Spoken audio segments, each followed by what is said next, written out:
Qadrli radio angluvchilar. Chet ellardagi Uyg'ur siyosiy faoliyatchilarining qarashicha, bu qatam Shandong o'lkasining Shaugan shahridagi o'yinchiq zavodida Sharq Turkistondan majbur yetkazib kelingan Uyg'ur yollanma ishchilar bilan Xitoy ishchilar o'tirishida yuz bergan keng ko'lamli qonliq to'qinish bo'lsa, Xitoy hokimiyatining Uyg'urlarga qarshi kelayotgan irqiy kamsitish va irqiy tozalash siyosatining bevosita mahsuli bo'lib, bu qatimqi strategiyaning bosh javobgarimi dal Xitoy markaziy hukumatidan iborat.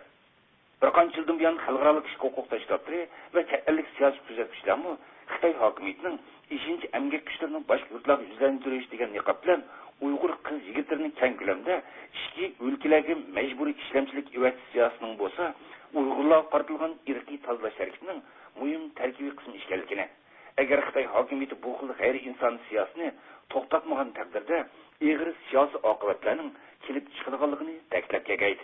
Bu qatim Shaugan shahrida yuz bergan ichinishli hodisa ularning mo'ljar va andishaning naqadar to'g'ri ekanligini to'liq isbotladi.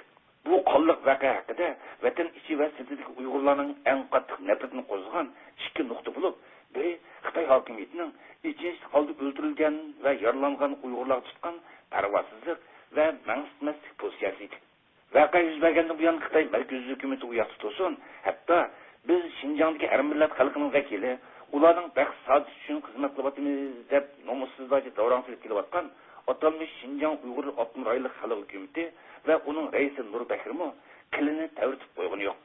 Faqat Shaugandagi o'yinchiq zavodiga Uyg'ur dehqonlarini tutib bergan Qashqar 9 noyasidan bir hayyat xibbi berib ichki jasadni qaytarib keldi. Xuddi bir qotil jinoyatini yoshirish uchun o'ldirilgan odamning xilvat chuqurga tashlaganidek sharpsiz holda ko'mib qo'yishdi.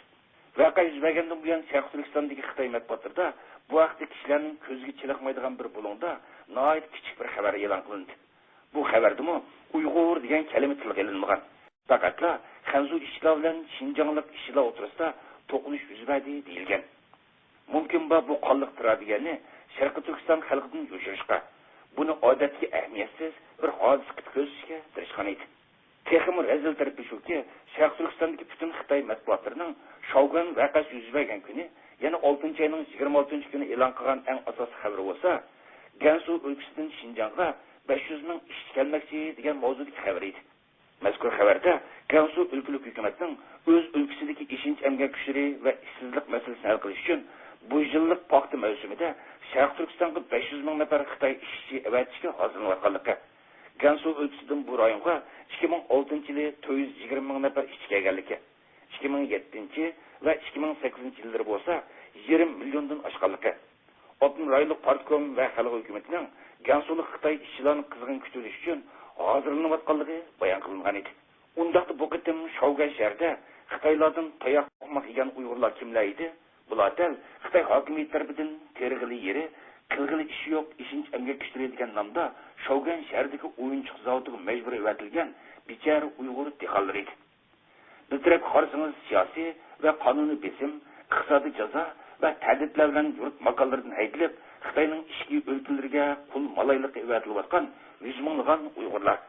Yana bir taraf qarsangiz hokimiyatning qo'llashi va yordami bilan ishki o'lkalardan kelib haydalgan Uyg'urlarning yurt makonlariga yerlashayotgan millionlagan Xitoy ko'chmanlari. Dunyoda bunday rezillik va o'ktamlik qamushirish kerak. Xuddi jinning qasd bo'ldi deganda, yuqorqi reallikdan Xitoy hokimiyatining Uyg'urlarning ishki o'lkalarga majbur ishlamchilik evatishda tamamen Uyg'ur xalqini assimilatsiya qilib yo'qotishni maqsad qilganligini munarda taraf qilmaydigan holda ochiq ko'rilishi mumkin. Uyg'urlarning qattiq hazmini qo'zg'agan yana bir nuqta shuki, Xitoy xo'jayinlariga qulluq tutib berilgan bechora Uyg'ur dehqonlarga qo'llab hujum qo'zg'agan Xitoylarning prezident tashqari rayimsizligi, qonxo'rligi va o'chmanlik tuyg'usi edi. Voqea haqidagi naq maydon ko'rinishlariga qaraydigan bo'lsangiz, Xitoylarning Uyg'urlar qilgan hujumi xuddi ichi qolib ketgan bir to'p chilbirning yangi tug'ilgan qo'zlarga hujum qilishiga o'xshaydi. Insonlik, marhamat, rahim shafqat deganlardan qilcha asar yo'q edi. Bundaq yovuzlik faqat qarshi tarafga bo'lgan nafrat va o'chmanlik tuyg'usi eng yuqori pallaga ko'tarilgan, shundaqli kishilar o'zining insonlik xislatini tamoman yo'qotgan bir paytla maydonga keldi. Buni boshqacha izohlash asla mumkin emas. Bundan burma Xitoyning ishki o'lkalarida to'r battirdilar emas, hatto chet eldagi YouTube qatorliq xalqaro to'r battirdimi, sargardan Uyg'ur o'smirlarining Xitoy soqchi va fuqarolari tomonidan yanchiqchi, o'g'ri degandek nomlar bilan tutib olinib, ko'chalarda rehimsizlarcha dumbalanayotganligiga doir foto va video ko'rinishlarni nihoyat ko'p uchratgan edik.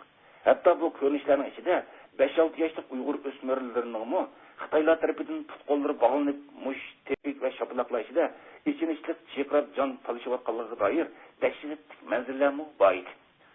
Unda Xitoylarning Uyg'urlarga bo'lgan bu darajadan tashqari nafrat va o'chmanlikning sababi nima? Buning javobini aytadi. Bu Xitoy hokimiyatining Uyg'urlar qaratgan irqiy kamsitish siyosati va tashviqotning bevosita natijasi. Agar diqqat qilgan bo'lsangiz, Xitoyning ichki o'lkalarning tashviqot vositalarida Uyg'urlarga doir bir ijobiy xabarni uchirtamaysiz. Hukumatning boshqaruvidagi bu axborot vositalarining hammasida degidek Uyg'urlar o'g'ri, yanchiqchi, bulongchi, qotil, terrorist, radikal islomchi va bo'lginchi ko'rsatilgan bo'lib, Xitoy hokimiyati davlatimizga eng zo'r xavf Sharq Turkiston terrorchilaridan keladi deb davron qilish orqali Uyg'urlar bo'lsa ehtiyot qiladigan va nazorat qiladigan dushman millat degan fashist qarashini Xitoy fuqarolarining qalbisiga singdirgan edi. Demak, Xitoy fuqarolarining nazarida odatdagi bir Uyg'urmi dushman hisoblanadi. Qisqasi, 5-emgak kuchleri degan nomda ishki o'lkalarga surgun qilayotgan yuzmongan Uyg'ur qizlarni kutayotgani bo'lsa, Xitoy matbuotlar tashviq qilganidek, qandaqdir taraqqiy topgan, zamonaviylashgan, osonlik millatlarni bag'riga bosgan illiq bir muhit emas, balki Uyg'urlarga bo'lgan dushmanlik va nafrat tuyg'ulari yuqori pallaga chiqqan mana shunday fashistik bir muhit edi.